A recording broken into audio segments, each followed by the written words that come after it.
Hey guys, welcome back to the channel. In today's video, we're going to be discussing A-level history. A-level history option 2J, America, a nation divided.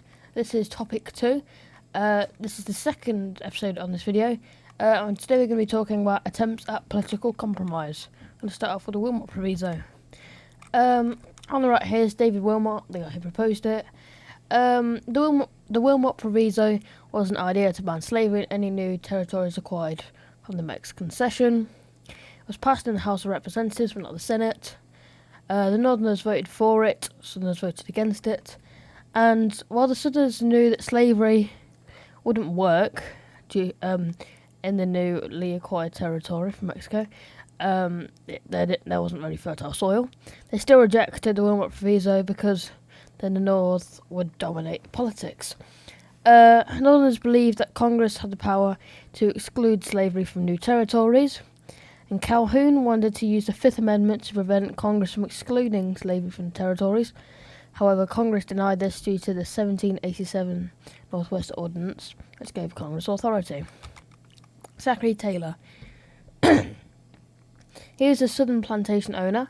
He was also a Mexican war hero.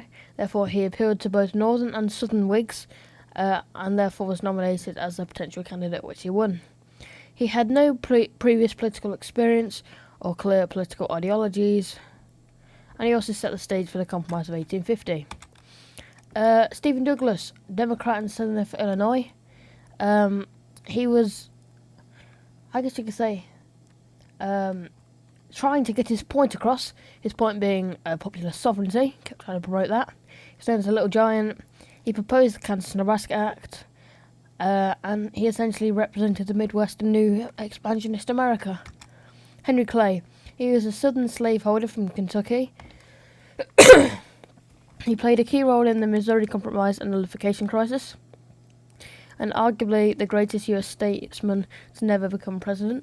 Stephen Douglas probably argue with you there. Well, we're both dead. Can't really do much. He was known as the Great Compromiser. He helped establish the Whig Party and also tried avoiding conflict by influencing the Compromise of 1850. Speaking of, Compromise of 1850 had 5 key terms. California was admitted into the Union as a free state. New Mexico and Utah were introduced after the Mexican cession.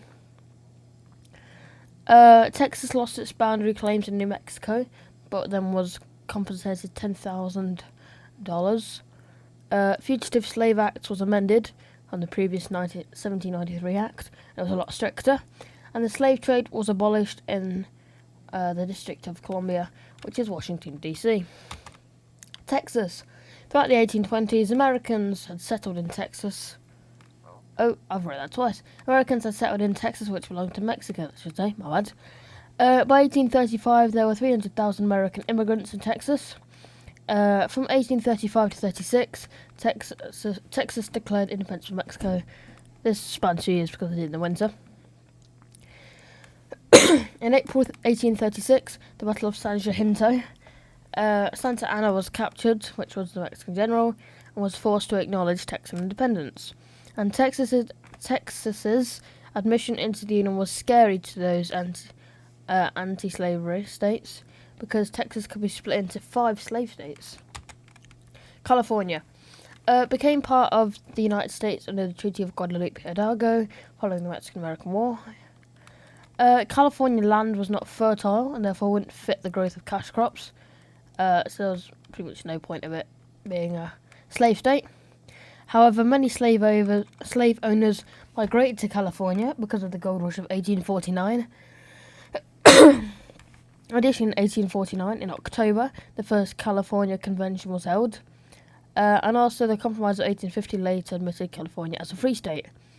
California passed through the Missouri Compromise line, which was that slavery was banned above 36 degrees 30 latitude, with the exception of Missouri, and it could theoretically be divided into 2 states, one free state above that line, one slave state beneath the line. Fugitive slave law. This was a term of the 1850 Compromise. Federal marshals were to raise posses or groups to pursue fugitives on northern soil. Those who refuse to join risk a $1,000 fine. Federal commissioners could determine the fate of alleged fugitives without a jury trial or testimony. The law did not apply to just recent runaways, but also fugitives from previous decades. And any person aiding a runaway was punished with up to 6 months imprisonment and a $1,000 fine. Okay, so that's going to be all for today's video. The schedule's going to change slightly. So as in I've been doing quite a bit of America some days and quite a bit of the Tudors. I'm probably going to pump like...